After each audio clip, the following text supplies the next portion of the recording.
Pemirsa, peredaran barang impor dan maraknya live shopping di media sosial TikTok Shop dan e-commerce dituding menjadi penyebab jatuhnya industri dan juga pusat penjualan produk tekstil dalam negeri dan juga pasar tradisional. Tetapi apakah benar digitalisasi menjadi biang keroknya atau justru berperan memajukan industri-industri dari dalam negeri?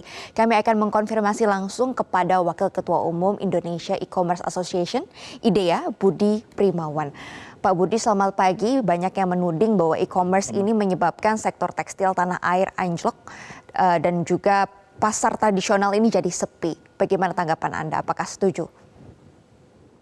Terima kasih Mbak Mercy. Selamat pagi semuanya.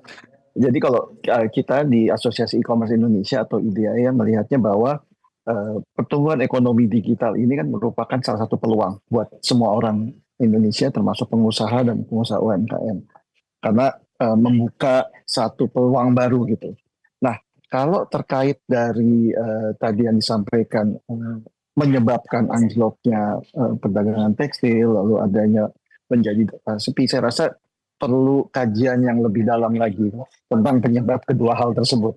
Karena kami yakin tidak semata-mata karena digital ekonomi. Karena kan e-commerce sendiri memang belum menjadi sumber utama ya dari perdagangan retail di tanah air. Memang selama pandemi eh, perdagangan online itu menjadi satu-satunya mungkin ya transaksi yang perdagangan yang bisa dilakukan oleh pengusaha dan pembeli. Tapi setelah dengan adanya dibukanya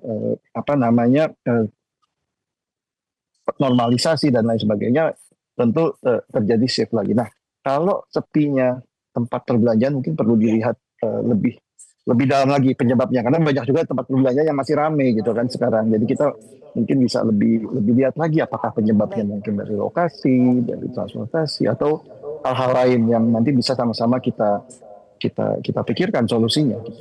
Baik, Pak Budi, yang menjadi dikhawatirkan banyak orang adalah predatory pricing di e-commerce karena harga barang-barang impor menjadi sangat murah dan menekan industri-industri lokal. Pak, bagaimana ini diregulasi dan memastikan bahwa tidak terjadi yang namanya predatory pricing ini, Pak? Oke, sebenarnya mengenai predatory pricing sudah ada badan pemerintah institusi pemerintah yang menjadi otoritasnya ya, Komisi Pengawasan Persaingan Usaha atau KPPU yang bisa memberikan. Dan kalau kita lihat disebut predatory pricing berarti mesti jelas kenapa kok dibilang, karena harga murah atau harga diskon itu belum tentu maksudnya predatory ya, karena itu juga merupakan praktek dagang yang normal, diskon barang memang lebih murah karena mungkin dia mengutamakan volume dibandingkan margin misalnya. Jadi kalau kita bilang predatory pricing di e-commerce itu kita mesti lihat lebih jauh lagi siapa yang melakukan, dan tentu KPPU dan pemerintah akan melakukan penyelidikan yang lebih dalam. Kalau mengenai barang impor yang tadi katanya lebih murah ya, ini kan sejak adanya peraturan Menteri Perdagangan atau Permendak nomor 31 tahun 2023, perdagangan langsung cross border yang ada di marketplace lokal ya, yang di beberapa anggota IDEA juga itu sudah dihentikan karena kan dibatasi $100 ya. Jadi sudah. Nah, kalau jalur impor yang lain yang dari importir umum lalu masuk ke Indonesia dan di Indonesia lalu dibeli oleh penjual atau dijual lagi baik secara online maupun offline, tentu itu pengawasannya perlu banyak pihak yang terlibat juga. Oke, baik, berarti yang cross border langsung dari luar negeri perdagangan melalui e-commerce ke Indonesia ini sudah ditutup, tapi ini beda hal, beda cerita ya, jika memang diimpor oleh pedagang Indonesia dan dijual dari pedagang Indonesia begitu ya Pak. Nah, terkait dengan Permendak nomor 31 tahun 2023 kemarin kan ini juga menyebabkan TikTok Shop ditutup Pak. Ini beredar isu bahwa ByteDance tengah mencoba untuk membuat TikTok Shop dengan entitas yang berbeda, Pak, supaya bisa memenuhi regulasi pemerintah Indonesia. Apakah ini sudah dikonfirmasi kepada IDEA?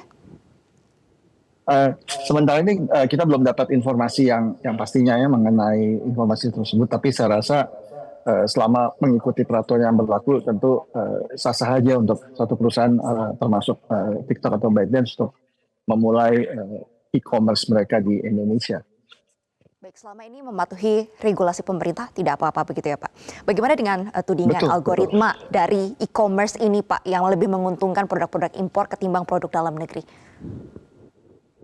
sebenarnya itu juga perlu ada pembuktian lebih jauh karena sebenarnya algoritma itu kan sudah dipakai sejak lama ya, baik dari search engine, sosial media ataupun kan di e-commerce sendiri. Makanya kalau kita buka salah satu marketplace atau kita mencari sesuatu di search engine itu biasanya yang keluar itu kan yang apa ya? Interest kita dulu kan gitu. Karena yaitu dia membaca dan machine learning yang membantu melihat interestnya kita tuh di mana gitu. Nah, ini sebenarnya lebih mempermudah atau meningkatkan pengalaman pengguna atau user experience. Jadi tidak bisa melulu dibilang algoritma itu adalah buruk. Algoritma ini juga adalah teknologi yang bisa membantu konsumen untuk bisa mendapatkan baik barang ataupun informasi yang memang lebih relevan dengan mereka. Baik, Pak Budi, seandainya TikTok Shop comeback, Pak, apakah ini akan menjadi pesaing yang kuat di antara e-commerce lainnya, misalkan TikTok dan misalkan Shopee dan juga Tokopedia dan lainnya, Pak? Saya rasa kalau persaingan tentu akan terjadi. Sekarang pun dengan marketplace yang ada pun sudah terjadi persaingan kan. Nanti kalau apakah akan menjadi yang kuat atau segala macam kita juga belum lihat gebrakan mereka gitu. Jadi potensi pasti ada menjadi salah satu pesaing. Menjadi pesaing yang kuat juga tentu mungkin. Nanti kita perlu lebih lihat bagaimana di lapangannya gitu. Karena kan mereka bisa melakukan banyak hal ya melalui promo dan lain sebagainya. Sama seperti yang dilakukan teman-teman di marketplace lain. Baik, terakhir Pak Budi, apa solusi dan juga kolaborasi yang bisa ditawarkan e-commerce kepada para pedagang tradisional di Indonesia? Oke. Memang terutama sejak pandemi kemarin kita berlanjut terus bahwa kita di e-commerce secara umum atau ekonomi digital ya pada umumnya kita bisa menawarkan pada pengusaha di Indonesia termasuk UMKM untuk memanfaatkan teknologi yang ada e-commerce dan lain sebagainya untuk memperkuat dan memperbesar bisnisnya. Gitu. Dengan masuk di salah satu marketplace atau loka pasar, tentu dia marketnya lebih luas. Kalau dulu offline dia hanya di satu tempat, gitu. Dengan ada ini batas geografi sudah lebih luas. Lalu juga promo dan lain sebagainya. Dan dari teman-teman marketplace juga yang membuka kesempatan kepada pengusaha Indonesia, termasuk UMKM untuk buka toko, itu pelatihannya sangat banyak, Mbak. Bisa dalam seminggu itu mungkin ada pasti ada 2 sesi. Dan ini sekarang tinggal ke teman-teman pelaku usaha, teman-teman UMKM untuk bisa menangkap peluang ini, lalu juga menerapkan pelatihan-pelatihan yang sudah diberikan ke diberikan oleh teman-teman PMSE ya e-commerce, sehingga mereka bisa sukses gitu kan. Dan banyak cerita suksesnya sebenarnya kalau ini dari pedagang kecil lalu sekarang menjadi menengah dan lain sebagainya. Baik Pak, kami harapkan juga ada kolaborasi yang lebih masif antara e-commerce dengan para pedagang tradisional sehingga potensi untuk penjualannya lebih besar, marketnya juga bisa lebih besar lagi Pak, tidak hanya di satu daerah tapi ke seluruh Indonesia bahkan ke luar negeri. Terima kasih Pak Budi Primawan untuk konfirmasi dan juga tadi penjelasannya. Sukses sehat selalu Pak, selamat kembali beraktivitas. Extend sekarang.